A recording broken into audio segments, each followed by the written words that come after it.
my show had value, and that, I'm sorry.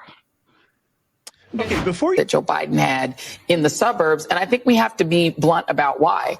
Black voters came through for Kamala Harris. White women voters did not. That is what it appears happened in that state, is that if you can't flip enough white women, and we've talked about this on this set numerous times, but it's a state where women lost their reproductive rights, where there was a very heavy push to get women to focus on not putting in place, re-electing, putting back into the White House the person who was responsible for taking those rights away and restoring them.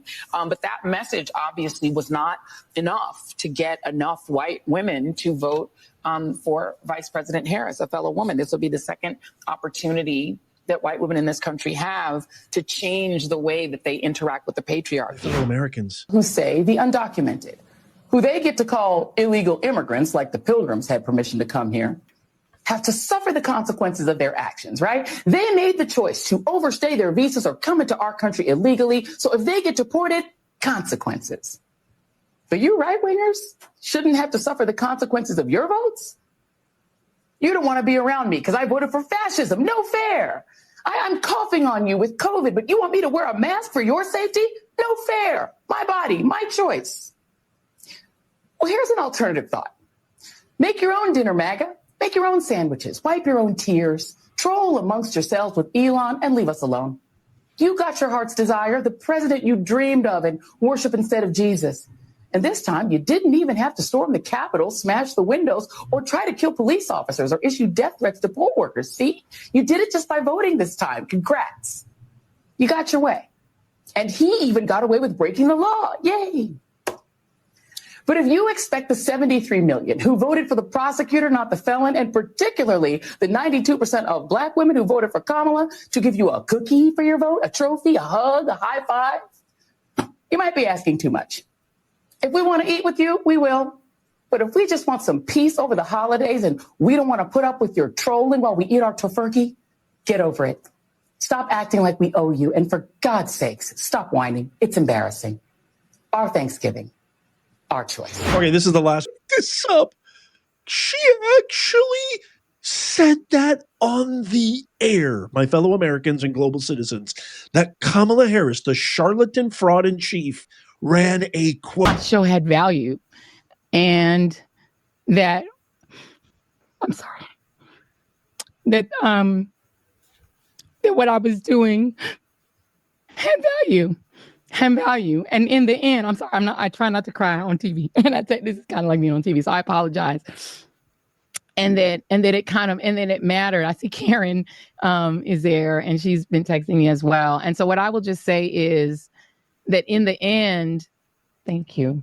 Where I land is that the moment of guilt that I felt, that I went hard on so many issues, whether it was the Black Lives Matter issues of a young baby or a mom or a dad that was killed, or when we opened up people's eyes to the fact that Asian Americans were being targeted and not just Black folks, or went hard for immigrants who've done nothing but come to this country like my parents did and try to make a life and defended them. Or whether we've talked about what the president is doing that is subversive to the Constitution, that is injurious to our liberty, defending books that people find inconvenient, that Nicole Hannah-Jones put into our spirit, that we need to understand 1619 as the real founding of this country, whether it's talking about Gaza and the fact that we as the American people have a right to object to little babies being bombed. And where I come down on that is I'm not sorry. I am not sorry that I stood up for those things, because those things are of God. And I'm a church girl too, and those are the things that I was taught were of God. And so I'm not sorry. I'm just proud of my show. Welcome to the Joy MSNBC is axing Joy Reid's show. Now, she has hosted that network's 7 p.m. hour for the past 5 years. Her show, the ReidOut, is coming to an end this week. That decision was made by Rebecca Cutler, the new president of the network, who has been tasked with rescuing MSNBC's plummeting ratings and dealing with MSNBC's split from NBC. The left-leaning cable channel is currently being split off by its corporate owners, Comcast. Now, the new hosts of the 7 p.m. hour will be Democratic pundit Simone Sanders, former RNC chair Michael Steele, and journalist Alicia Menendez.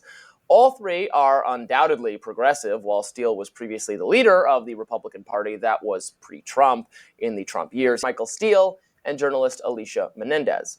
All three are undoubtedly progressive. While Steele was previously the leader of the Republican Party, that was pre-Trump in the Trump years. He has become a reliable champion of liberal. Your kids' education? Well, it's probably because you're a racist. Indeed, Joy Reid was obsessed with the idea that everybody she disagreed with was racist or fascist, or worse, promoted by Russia. Indeed, Joy Reid was one of the chief enablers, most eager promoters of the Russia collusion hoax, the idea that the Trump... I think it's important to say that, anyone who has experienced or been in the United States for any period of time and experienced this country's history and knows it cannot have believed that it would be easy to elect a woman president, let alone a woman of color. Mm-hmm. Let's just be clear. Mm-hmm. And nothing that was true yesterday about how flawlessly this campaign was run is not true now. I mean, this really was an historic, flawlessly run campaign. Queen Latifah never endorses anyone. She came out and endorsed. She had every prominent celebrity voice. She had the Taylor Swifties, she had the Swifties, she had the Beehive. You could not have run a better campaign in that short period of time. Here she is calling Donald Trump's team a party of racists and Nazis, where one side stands for freedom while the other meets the textbook definition of fascism, namely a far-right dictatorial regime like Hitler's Germany or Franco's Spain or Mussolini's Italy, but also white-ruled South Africa before Mandela and the black majority took control, or Vladimir Putin's Russia, Viktor Orban's Hungary, or Nicolas Maduro in Venezuela today, that suppresses the rights of women and minorities, uses the military to execute the whims of a strongman dictator, and controls and suppresses the press, education, the arts, rewrites history to suit a favored and dominant racial class. That disgusting rhetoric was on repeat. But here's her take on Kamala Harris's election campaign, because according to Joy Reid, it was flawless. I mean, this really was an historic, flawlessly run campaign. Queen Latifah never endorses anyone. She came out and endorsed. She had every prominent celebrity voice. Here use the word inflation are journalists and economists, right? So that is not part of the normal lexicon of the way people talk. So it's interesting that Republicans are doing something they don't normally do, right? Which is not use the common tongue, right? Not use just common English to sort of do on their campaigns like they're doing with crime. But what they've done is they've taught people the word inflation, right? Yeah. Most people who would have never used that word ever in their lives are using it now because they've been taught it. Good riddance to Joy Reid and her dangerous and pathetic coverage that serves absolutely no one. As Marjorie Taylor Greene put it, it turns out that racism, lies, and Trump derangement syndrome is not going to cut through in 2025. Some in Hollywood are still desperate to keep the disgusting attacks up. GOP strategist Brent Buchanan joined Power Hour for his reaction to Tom Hanks. Say something. If more folks went to church, we wouldn't be in this mess we're in now. You know what? I agree with you, Doug. I'd like to shake your hand, sir. Here we go.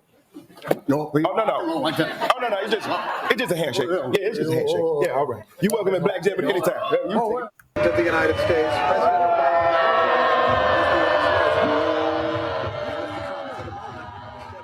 What a great honor to be able to introduce for the first time ever anywhere.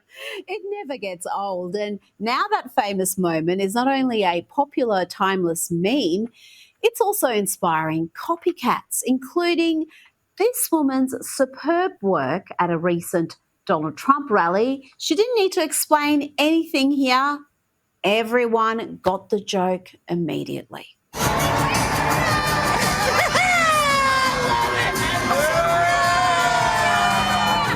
Of course, there are other copycats, and it can be hard to tell what's real and what's parody. For example, and in the end, I'm sorry, I try not to cry on TV. And this is kind of like being on TV. So I pause well. And so what I will just say is